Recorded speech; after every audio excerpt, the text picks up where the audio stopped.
There are two things in this world that have broom handles: a broom, and more importantly, the Mauser.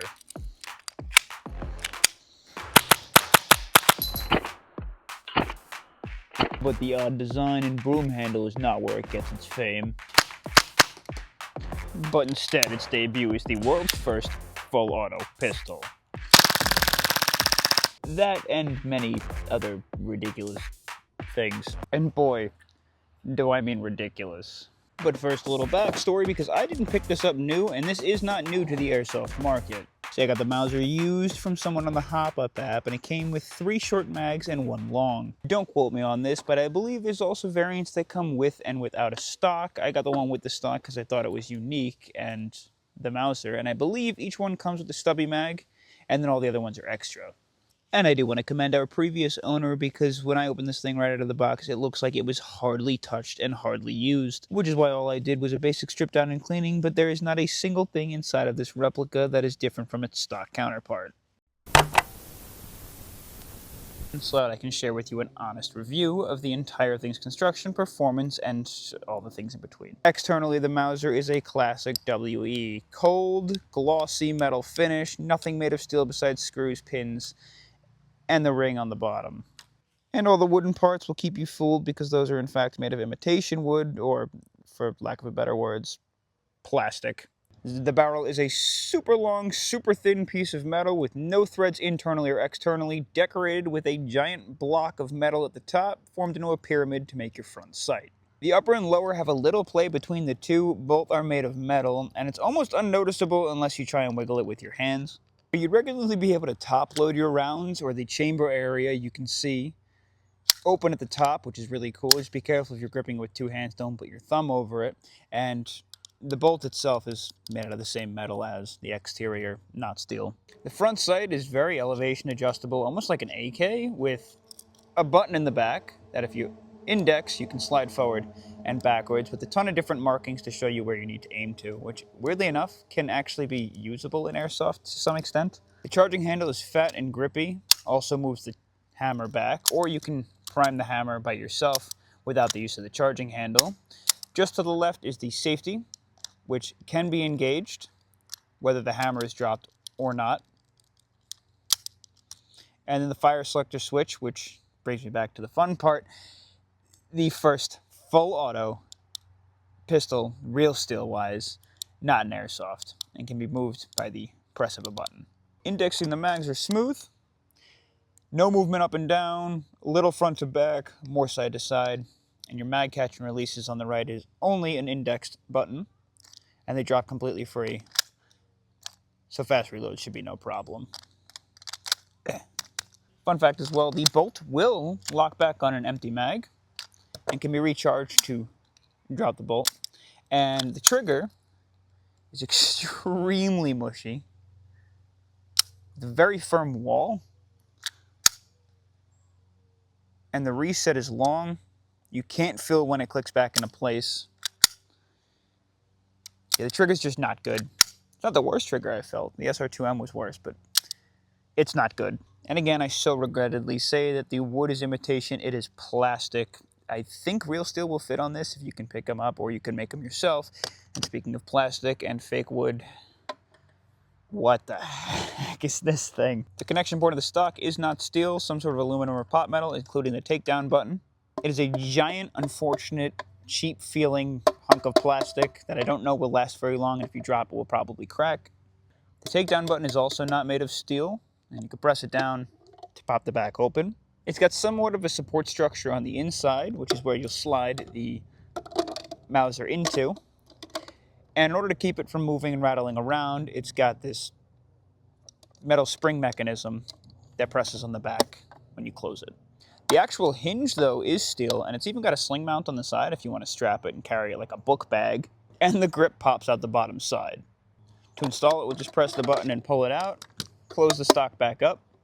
You're going to flip the stock around, and then you'll slide it up and into the groove on the back of the grip. It will lock into place, and it sits quite sturdily, actually. We have 2 mags available, the short and the long. The long one can be loaded from the bottom. The short one has to be loaded from the feed lips. The follower and the feed lips are both plastic with a flat gas router at the top. Your fill valve is at the bottom. The pressure valve is on the back. And you can see the little bolt stop on empty lever here. I haven't had these fail yet, but they are small, they are thin. So I don't think they'll break, but I hope not. As we get into testing, I'm running the Vanguard speed loader with a vat of 0.32 gram BBs and a container brand new of Coleman propane. The first thing we're going to have to do though is adjust the hop up, and to do so, I guess this is the first problem we run into. First you have to expose the chamber, and you'll be able to see a small flathead screwdriver port directly above the hop-up unit. That's your hop-up adjuster. The first issue with this design is there is no way to manually lock the bolt back without first inserting a completely empty mag into the chamber, and then using the mag's lockback on empty system to lock the bolt back. The second problem is that screw is a little mushy, and if you don't have the correct angle, which is nearly impossible because you have to angle it anyways to get there, you're going to wind up risking stripping or deforming that small flathead screw port. However, with those complaints out of the way, I will load a fully loaded mag with new gas and 3 2-gram BBs, and we'll see if we can't make contact with the target downrange.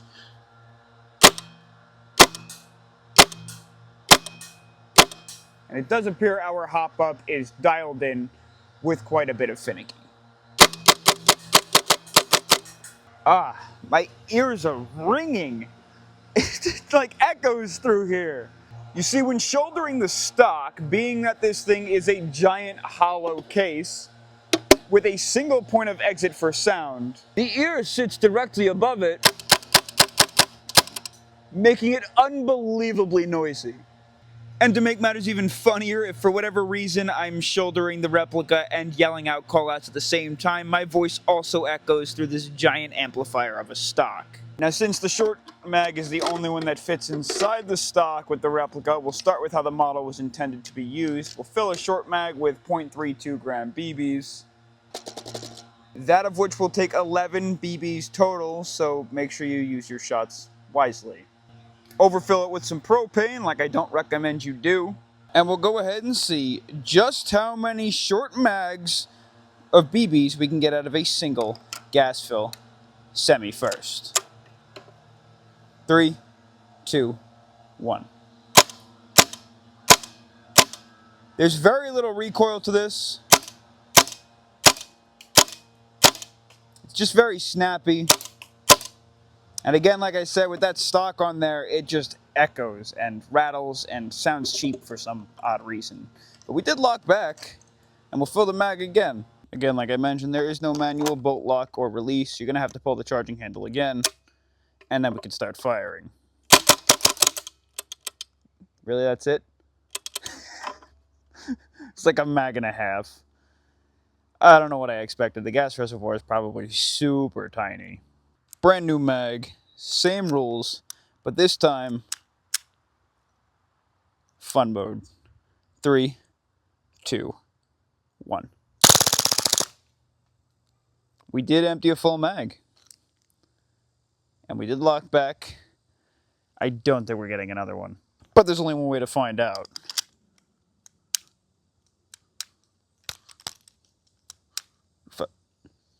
What's going on? What? Okay.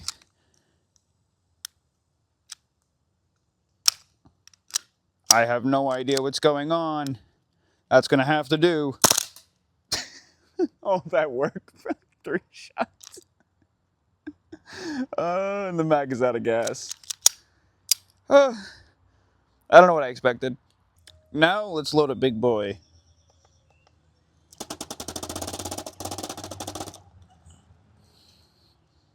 Basically, same rules apply, back to semi, and the only difference being that if you wanted to, with the long extended mag, it will not fit inside of its goofy holster.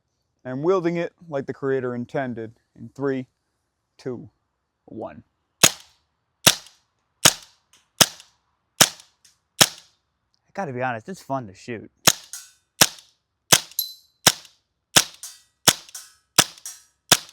No sign of slowing down at all.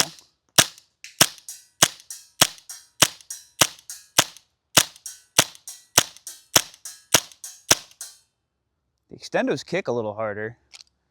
We emptied the mag and we locked back, loading it again. Now where a larger reservoir makes sense to have more gas, there's also more BBs, so it may even itself out. Let's see if we can't get past half a mag. Still no sign of slowing down. Oh, that one didn't feed. That fed.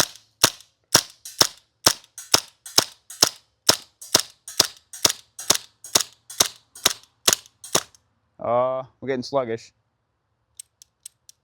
Really? Oh, it locked back. I was looking downrange. My bad. All right, oh, we finished it. I'll fill it again. Third mag's a charm. We got 3. 2 mags, though. It's better than the shorties. As usual, short mags tend not to fare as well in gas efficiency. And so, with a full mag, I feel like it's time that we take a look at its full auto capabilities. In 3, 2, 1.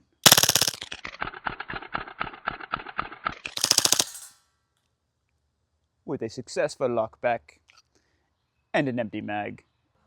But is a second mag too much to ask? It would appear so. Just barely didn't make it. Something I'm realizing while futzing around with this model is the fire selector is a little bit wonky. For some reason, it sits pretty well in the semi and the auto. Occasionally the button gets stuck down, but it's not a problem. There is a position where it can slightly get stuck in between the fun mode and the semi, and it'll just like reciprocate, but in a choppy way.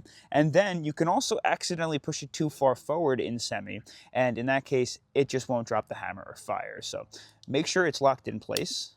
I don't know if that's how the real one would work too, or if that's just a problem with WE's mechanism. Now, something kind of goofy. If you throw in some ridiculously heavy BBs, and for some reason the hop-up just can't handle it, obviously this isn't something that I'd recommend, but you can actually use the sight now to lob the BBs a little bit. Like if I want to make it to that black tarp down there and I just fire it straight. Oh, we're still in fun mode. So they drop a little bit. What if we lob them? How much can I lob these? Oh, that overshoots them. I don't know. I wouldn't use that. It's just something fun. While we're turning things on and checking our FPS, I'm going to need you to let me know if your chronograph is in worse shape than mine. She's had a couple beatings and a few nicks and whatnot, but it still works. Ammo is set to .32s. Let's see what kind of power output. We're going to send 20 BBs through the chronograph, and we'll see what kind of FPS deviations and general power we have.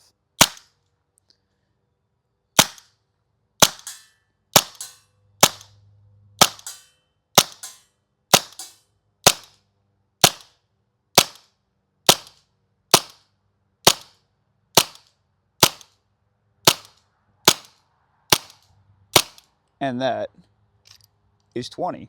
Now, while looking, we were around the 1.1 to 1.2 joule mark, and our FPS seems to have the first shot at 317.9 FPS, and our final at 266. So we have quite the large drop off here, and each drop seems to drop between like 3 and 4 FPS at a time. So yeah, don't pick up the Mauser if you're looking for consistency. Let's check out the range though. 10 BBs, and to keep matters historically correct, Han Solo. And with as little user error as possible, 10 shots, Han Solo. Let's see how we do. 1, 2, 3, 4, 5, 6, 7, 8. That one didn't feed. 9 and 10. And we'll up it again, this time at 75 feet. 1, 2, 3, 4, 5, 6, 7, 8, 9. What?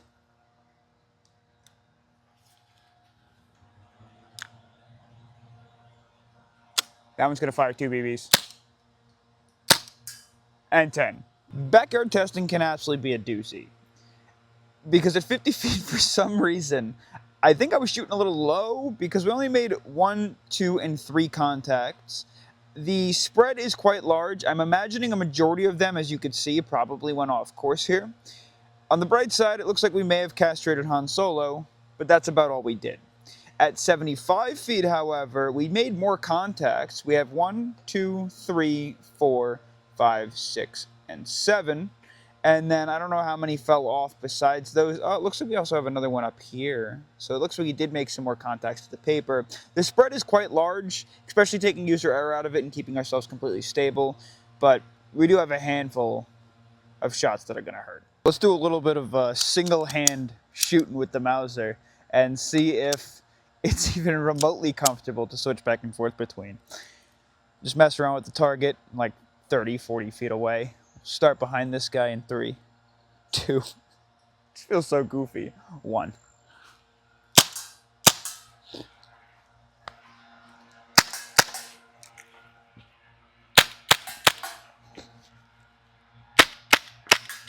Ugh. Really? Mag's already out of gas?